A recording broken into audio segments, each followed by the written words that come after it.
दुनिया का सबसे खतरनाक पहाड़ जहां हर कदम पर मिलते हैं मौत के निशान।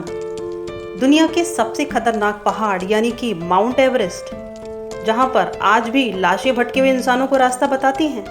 रह गए ना हैरान? तो आखिर क्या है डेथ जोन का रहस्य?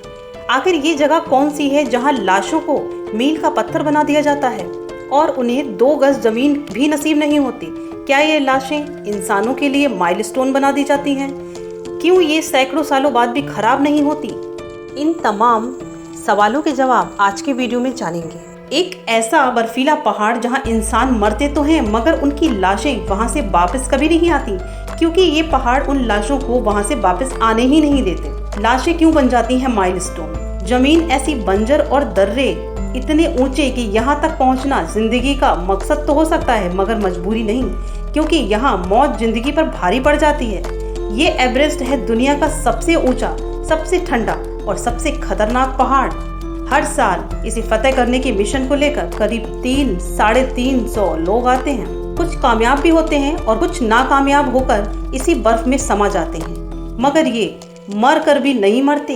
ये अपनी गलतियों से दूसरों को सबक देते हैं कि जिस रास्ते पर उनको मौत मिली उस पर जाना मना है, और कभी कभी उनकी लाशें यहाँ आने वाले पर्वतारोहियों के लिए गूगल मैप जैसा काम करती हैं। लाशें यहाँ पर रास्ता बताती हैं। एवरेस्ट के पर्वत पर इस वक्त 308 से ज्यादा माइलस्टोन यानी कि लाशें गड़ी हुई हैं, जिन्हें देखकर यहाँ आने वाले पर्वतारोही अपनी मंजिल तय करते हैं। ये लोग कौन हैं, इसका खुलासा करेंगे, मगर उससे पहले ये जानना बहुत जरूरी है कि एवरेस्ट पर इंसान से मील का पत्थर बन चुके ये लोग आखिर मरे तो मरे कैसे? एक आंकड़े के मुताबिक सबसे ज्यादा मौत यहाँ पर पैर फिसल कर गिरने की वजह से हुई है, और उससे ज्यादा ठंड की वजह से दिमाग सुन्न हो जाता है और लोगों की सांसें थम जाती हैं। 98 सालों में माइलस्टोन बनी लाशें। सरकारों ने अब तक इन लाशों को उनके अपनों तक पहुंचाने की कोशिश भी नहीं की, क्योंकि यहाँ इस बर्फीली चोटी से लाशों को नीचे जमीन पर लाना नामुमकिन जैसा है, बल्कि अंदाजे से ज्यादा खर्चीला भी है। इंतजामिया कमेटी इन लाशों को यहीं छोड़ देती है। एक अनुमान के मुताबिक अगर एवरेस्ट पर पड़ी 308 लाशों में से किसी एक लाश को भी उतारा जाए तो ना सिर्फ 30 लाख रुपए का खर्चा आएगा, बल्कि उसको उतारने के लिए लोग इन बर्फीली चोटियों पर चढ़ेंगे और उनकी जान को भी इससे खतरा हो सकता है। या फिर बर्फीली पहाड़ी से उतरते वक्त हुई इन लोगों की मौत।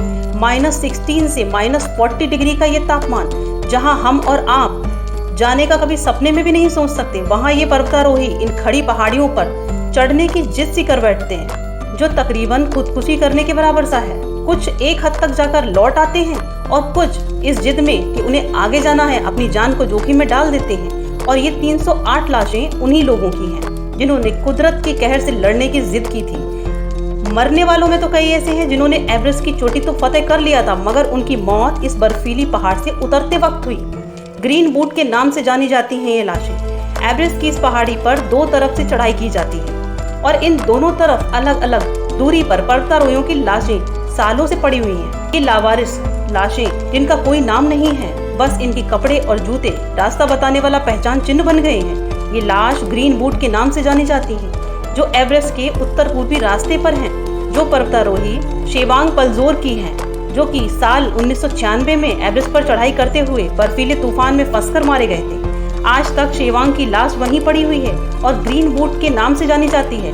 शेवांग की तरह कई और लाशें भी इसी रास्ते पर हैं, जिन्हें नाम से नहीं बल्कि उनके कपड़े या जूतों से पहचाना जा सकता है। तो दोस्तों, कितना खतरनाक है माउंट एवरेस्ट का वो सफर, जिसके विषय में सोच कर ही हमारे रोंगटे खड़े हो रहे हैं। तो उन पर्वतारोहियों के विषय में सोचिए जो कि वहां पर जाकर और वर्ल्ड रिकॉर्ड बनाने की सोचते हैं और बना भी लेते हैं। सैल्यूट है उन पर्वतारोहियों को जो अपनी जान को खतरे में डालकर इस पर्वत पर चढ़ते हैं, भयानक परेशानियों का सामना करते हैं। अगर आज की जानकारी आपको पसंद आई हो तो प्लीज़ वीडियो को लाइक करिएगा और चैनल को सब्सक्राइब करना ना भूलें।